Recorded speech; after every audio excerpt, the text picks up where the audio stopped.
Good afternoon from Cedarvale Farms, subdivision, Township 1, Cabarrus County. This is an update on some environmental violations that I've documented. I took videos back on August 20th of the silt fences being breached and the silt retention ponds being breached. I filed a complaint with the North Carolina Department of Environmental Quality.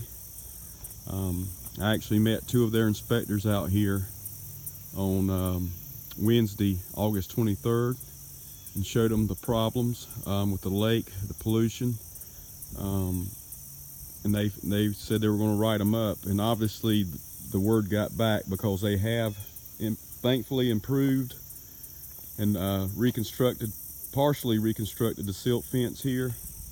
As you can see, this area here has been built up with field dirt, leveled out, and at one time the silt fence was basically below grade here, and this is from our inspection. When I walked around with the inspectors, they determined that this was the culprit here. So I'm happy to say they have partially made it better, but as I walk over here, look at this. And I wanted to take this video before we get any of the effects of Hurricane Irma. Look at the erosion that's already happened here, and look at that silt fence is breached. Look, it's over the top here. It's already washed here. I don't know why they didn't fix that. So I want to document this before the rains get here. If we get anything close to the amount of rain they're calling for, this is going to be a disaster. This bank is going to keep eroding. So I'm happy that evidently I've rattled some cages, but this is still unacceptable. Look at this. Why did you can tell that they added, new fence, but right here, it's already, this is new. This wasn't here, and it's already breached, and we've hardly had any rain much. So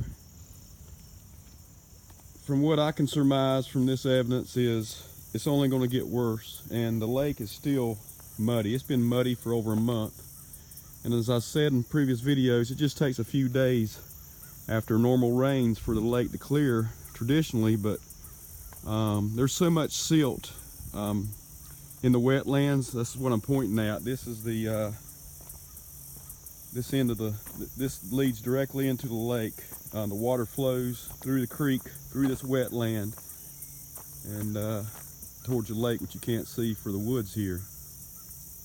But we walked out into, matter of fact, I walked all the way through this wetland to the edge of the creek that feeds the lake, and it's just silt.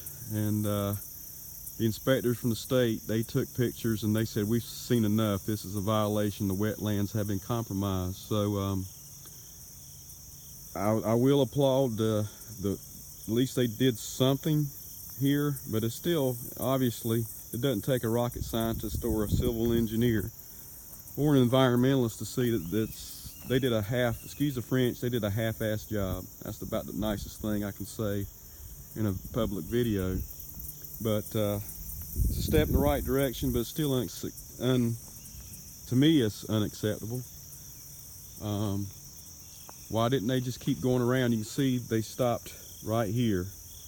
I don't know how well it's showing up on video, but the old silt fence is, it's just a band-aid. So I'm documenting this, and once the effects of Irma have passed, hopefully we won't get as much rain as they're calling for, but look at this erosion. This is deep, and it's only going to get worse. So I encourage you to stay tuned. I'm not going to let this stand. They're going to be held accountable. The developer, Bonterra Builders, I'm looking to them, and but I will give the state credit. They did obviously have contacted them. I'm going to call tomorrow because I haven't gotten any updates since our physical meeting here on the 23rd of August. But I can only surmise that they have been notified of violations, and that's a step in the right direction.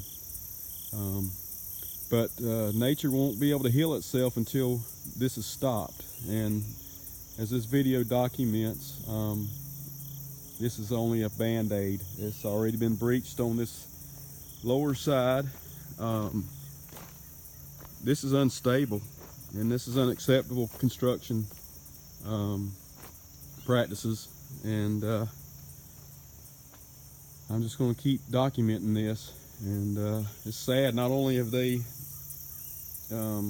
hurt my parents by violating the contract, that if you go back and look at the Cedarvale Farms Justice Project webpage and website, you'll see the how they violated their contract with my parents, and to add insult to injury, their damaging nature. Like I've said in previous videos, I'm a libertarian. I believe in business, being able to make a profit, but I also believe that you can do that and also be environmentally sound. We should not put profits over the environment. That's unacceptable. And as I've said before, as a libertarian, I believe that pollution is a form of trespass, arguably the most grievous form of trespass possible. And we should all be good stewards of it's a blessing to live on this planet, and we should take care of it. And I'm doing my part as a community activist, because my family's owned land across from this lake since 1972.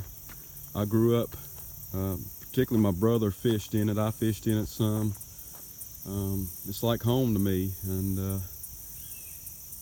you don't have a right to pollute your own property. I'm all for property rights, but when it comes to pollution, your rights in there, particularly since this stream, the egress of the lake follows the stream and goes across everybody's property downstream and affects their property too. So anyway, thanks for listening, and I'll be back after the rain stop this week, taking more documentation of the damage that's going to keep increasing to our environment here at the ecosystem here at Cedarvale Farms. So thank you for paying attention.